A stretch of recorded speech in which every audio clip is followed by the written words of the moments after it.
अस्सलाम वालेकुम जी, सब दा वाम वेलकम मेरे चैनल ते। स्पेन ਦੇ ਵਿੱਚ ਜਦੋਂ ਵੀ ਕਿਸੇ ਬੱਚੇ ਦੀ ਪੈਦਾਇਸ਼ ਹੁੰਦੀ ਤਾਂ ਉਹਦੇ ਉੱਤੇ ਕੁਝ ਬੈਨੀਫਿਟਸ ਮਿਲਦੇ ਨੇ। ਤੇ ਇੱਕ ਭਾਈ ਦਾ ਸਵਾਲ ਸੀ ਕਿ ਇਸ ਦੇ ਉੱਤੇ ਥੋੜਾ ਜਿਹਾ ਸਾਨੂੰ ਬਰੀਫ ਦੱਸ ਦਿਓ ਕਿ ਕੀ ਸਾਨੂੰ ਬੈਨੀਫਿਟਸ ਮਿਲ ਸਕਦੇ ਨੇ ਅਗਰ ਮਾਂ ਔਰ ਬਾਪ ਦੋਵੇਂ ਕੰਮ ਕਰਦੇ ਪਏ ਨੇ ਤਾਂ ਉਹਨਾਂ ਨੂੰ ਕੀ ਬੈਨੀਫਿਟਸ ਮਿਲ ਸਕਦੇ ਨੇ। ਜਿਹੜਾ ਮੇਨ ਬੈਨੀਫਿਟ ਬਾਪ ਨੂੰ ਮਿਲਦਾ ਹੈ ਉਹ ਇਹ ਹੁੰਦਾ ਹੈ ਕਿ ਉਹ ਆਪਣਾ ਬਾਹਾ ਦੇ ਪਤਰਨੀਦਾਦ ਅਪਲਾਈ ਕਰ ਸਕਦਾ। ਬਾਹਾ ਦੇ ਪਤਰਨੀਦਾਦ ਕੀ ਹੁੰਦਾ ਹੈ ਕਿ ਜਿਸ ਦਿਨ ਬੱਚੇ ਦੀ ਡਿਲੀਵਰੀ ਹੋ ਜਾਂਦੀ ਹੈ, ਬੱਚਾ ਪੈਦਾ ਹੋ ਜਾਂਦਾ ਹੈ, ਤੇ ਉਸ ਤੋਂ ਬਾਅਦ 16 ਹਫ਼ਤੇ ਪਿਛਲੇ ਸਾਲ ਦਾ ਸੀ, ਹੁਣ ਉਹਨਾਂ ਨੇ ਵਧਾਇਆ, ਹੁਣ ਅਜੇ ਤੱਕ ਉਹ ਲਾਗੂ ਨਹੀਂ ਹੋਇਆ। ਤੇ ਉਹ 16 ਮਹੀਨੇ 16 ਹਫ਼ਤੇ ਸੋਰੀ 4 ਮਹੀਨੇ ਦੇ ਰਾਉਂਡ ਅਬਾਊਟ ਬੰਦੇ ਨੇ, ਇੱਕ ਹਫ਼ਤਾ ਕੰਮ ਹੀ ਹੋ ਜਾਂਦਾ, ਕੋਈ ਦਿਨ ਹੈ, ਉਹ ਉਹਨੂੰ ਮਿਲੇਗਾ। ਇਹ ਜਿਤਨੀ ਉਹ ਤਨਖਾਹ ਲੈਂਦਾ ਪਿਆ ਉਤਨੀ ਤਨਖਾਹ ਉਹਨੂੰ ਸਿਕਿਉਰਿਟੀ ਸੋਸ਼ਲ ਦੇਵੇਗੀ, ਲੇਕਿਨ ਇਹ ਅਪਲਾਈ ਕਰਨਾ ਪੈਂਦਾ ਹੈ, ਆਟੋਮੈਟਿਕਲੀ ਨਹੀਂ ਹੁੰਦਾ। ਅਪਲਾਈ ਕਰਨ ਵਾਸਤੇ ਪਹਿਲੇ ਜ਼ਰੂਰੀ ਹੈ ਕਿ ਤੁਹਾਡੇ ਕੋਲ ਕਲਾਵੇ ਪਰਮਾਨੈਂਟ ਤੇ ਹੋਵੇ। ਤੁਸੀਂ ਕਲਾਵੇ ਪਰਮਾਨੈਂਟ ਤੇ ਸਿਕਿਉਰਿਟੀ ਸੋਸ਼ਲ ਦੇ ਕਿਸੇ ਦਫ਼ਤਰ ਵੀ ਜਾ ਕੇ ਤੁਸੀਂ ਆਪਣੀ ਆਈਡੀ ਕਾਰਡ ਲੈ ਜਾਓ ਔਰ ਬਣਵਾ ਸਕਦੇ ਹੋ। ਉਸ ਤੋਂ ਬਾਅਦ ਜੋ ਵੀ ਬੱਚੇ ਦੀ ਪੈਦਾਇਸ਼ ਹੋਵੇਗੀ ਉਸ ਤੋਂ ਨੈਕਸਟ ਡੇ 2 ਦਿਨ ਬਾਅਦ 10 ਦਿਨ ਬਾਅਦ ਜਦੋਂ ਤੁਹਾਨੂੰ ਲੱਗੇ ਤੁਸੀਂ ਉਹ ਆਪਣਾ ਬਾਹਾ ਦੇ ਪਤਰਨੀਦਾਦ ਅਪਲਾਈ ਕਰਨਾ। ਸਿਕਿਉਰਿਟੀ ਸੋਸ਼ਲ ਦੀ ਵੈਬਸਾਈਟ ਤੇ ਜਾ ਕੇ ਬਾਹਾ ਪਤਰਨੀਦਾਦ ਲਿਖੋਗੇ ਤਾਂ ਉੱਥੇ ਤੁਸੀਂ ਆਪਣੀ ਕਲਾਵੇ ਪਰਮਾਨੈਂਟ ਤੇ ਮਾਰੋਗੇ, ਬੜਾ ਹੀ ਸੌਖਾ ਜਿਹਾ ਕੰਮ ਹੈ ਤੇ ਤੁਸੀਂ ਜਾ ਕੇ ਉਹ ਅਪਲਾਈ ਕਰ ਸਕਦੇ ਹੋ। ਬਾਅਦ ਸਿਕਿਉਰਿਟੀ ਸੋਸ਼ਲ ਵਾਲੇ ਤੁਹਾਡੇ ਨਾਲ ਰਾਬਤਾ ਕਰਨਗੇ ਕਿ ਫਲਾਨ ਡਾਕੂਮੈਂਟਸ ਕੰਮ ਹੈ, ਡਾਕੂਮੈਂਟਸ ਦਾ ਹੀ ਮੰਗਦੇ ਨੇ ਕਿ ਬੱਚੇ ਦਾ ਬਰਥ ਸਰਟੀਫਿਕੇਟ, ਠੀਕ ਹੈ। ਉਹਦੇ ਵਾਸਤੇ ਬਿਹਤਰ ਆਪਸ਼ਨ ਹੈ ਜੀ ਜਦੋਂ ਤੁਹਾਡਾ ਬੱਚਾ ਦੀ ਪੈਦਾਇਸ਼ ਹੁੰਦੀ ਹੈ, ਸਾਰੇ ਡਾਕੂਮੈਂਟਸ ਜਿਹੜੇ ਨੇ ਤੁਸੀਂ 72 ਘੰਟੇ ਦੇ ਅੰਦਰ ਅੰਦਰ ਤੁਸੀਂ ਹਸਪੀਟਲ ਵਿੱਚ ਜਮ੍ਹਾਂ ਕਰ ਦਿਓ ਤਾਂ ਕਿ ਤੁਹਾਨੂੰ ਬਾਅਦ ਚ ਸਿਵਲ ਜਾ ਕੇ ਭੱਜਣ ਦੀ ਜ਼ਰੂਰਤ ਨਾ ਹੋਵੇ, ਨਾ ਉੱਥੇ ਸੀਟਾਂ ਲੈ ਕੇ ਜਾਣ ਦੀ ਖੱਜਲ ਖੁਆਰੀ ਚ ਬਚ ਜਾਓਗੇ, ਠੀਕ ਹੋ ਗਿਆ। ਔਰ ਕੁਝ ਦਿਨਾਂ ਤੱਕ ਉਹ ਤੁਹਾਨੂੰ ਬਰਥ ਸਰਟੀਫਿਕੇਟ ਤੁਹਾਡੀ ਈਮੇਲ ਤੇ ਆ ਜਾਏਗਾ, ਠੀਕ ਹੋ ਗਿਆ।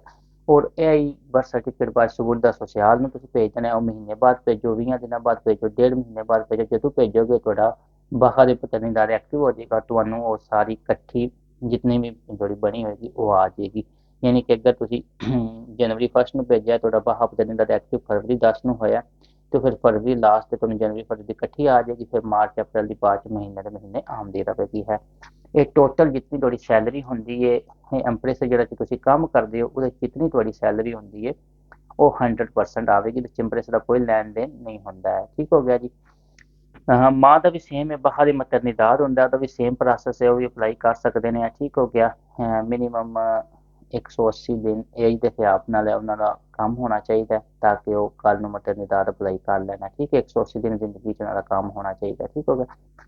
ਇਸ ਤੋਂ ਇਲਾਵਾ ਪ੍ਰੈਗਨੈਂਸੀ ਦੇ ਦੌਰਾਨ ਵੀ ਉਹ ਆਪਣਾ ਬਾਹਾ ਅਪਲਾਈ ਕਰ ਸਕਦੇ ਨੇ। ਹੈ ਬਾਹਾ ਅਪਲਾਈ ਕਰਨ ਦਾ ਕੀ ਤਰੀਕਾਕਾਰ ਹੈ, ਉਹ ਹੈ ਵੇਖ ਕੇ ਤੁਸੀਂ ਅਗਰ ਸਮਝਦੇ ਹੋ ਕਿ ਤੁਹਾਨੂੰ ਕੋਈ ਕੰਪਲੀਕੇਸ਼ਨਸ ਹੋ ਰਹੀਆਂ ਨੇ ਜਾਂ ਕੰਮ ਦੀ ਵਜ੍ਹਾ ਤੋਂ ਕੋਈ ਕੰਪਲੀਕੇਸ਼ਨਸ ਹੋ ਰਹੀਆਂ ਨੇ ਜਾਂ ਤੁਹਾਨੂੰ ਕੋਈ ਹੋਰ ਮਸਲਾ ਬਣ ਰਿਹਾ ਜਾਂ ਤੁਸੀਂ ਸਮਝਦੇ ਹੋ ਕਿ ਤੁਸੀਂ ਇਹਦੇ 'ਚ ਨਾ ਦੋ ਚੀਜ਼ਾਂ ਨੇ, ਇੱਕ ਮੋਤਬਾ ਨੇ ਦੇਣੀ ਹੁੰਦੀ ਹੈ ਬਾਹਾ ਦੇਣਾ ਹੁੰਦਾ, ਇੱਕ ਤੁਹਾਡੇ ਡਾਕਟਰ ਨੇ ਦੇਣਾ ਹੁੰਦਾ ਹੈ ਨਾ।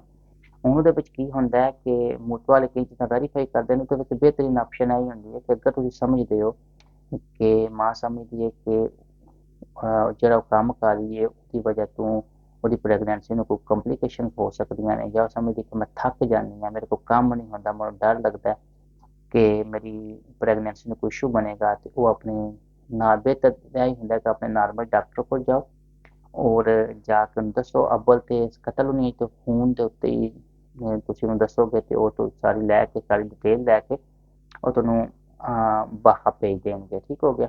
ਔਰ ਇਹ ਤੁਸੀਂ ਬਾਹਾ ਕੋ ਆਪਣੇ ਇੰਪ੍ਰੈਸਰ ਨੂੰ ਦੇ ਦੇਣਾ। ਇੰਪ੍ਰੈਸਰ ਜਿਹੜਾ ਹੈ ਉਹ 15 ਦਿਨ ਪੇਮੈਂਟ ਨਹੀਂ ਕਰਦਾ, ਉਸ ਤੋਂ ਬਾਅਦ ਸਿਕਿਉਰਿਟੀ ਸੋਸ਼ਲ ਤੁਹਾਡੀ ਪੇਮੈਂਟ ਦਾ ਫਰਜ਼ ਕਰੋ ਤੁਹਾਡੀ 1000 ਸੈਲਰੀ ਹੈ ਤੇ ਉਹਦਾ 75% 750 ਯੂਰੋ ਉਹ ਤੁਹਾਨੂੰ ਤੁਹਾਡੇ ਇੰਪ੍ਰੈਸਰ ਨੂੰ ਦੇਗੀ, ਤੁਹਾਡਾ ਇੰਪ੍ਰੈਸਰ 750 ਯੂਰੋ ਤੁਹਾਨੂੰ ਤਨਖਾਹ ਉਹ ਦੇਗਾ, ਠੀਕ ਹੋ ਗਿਆ।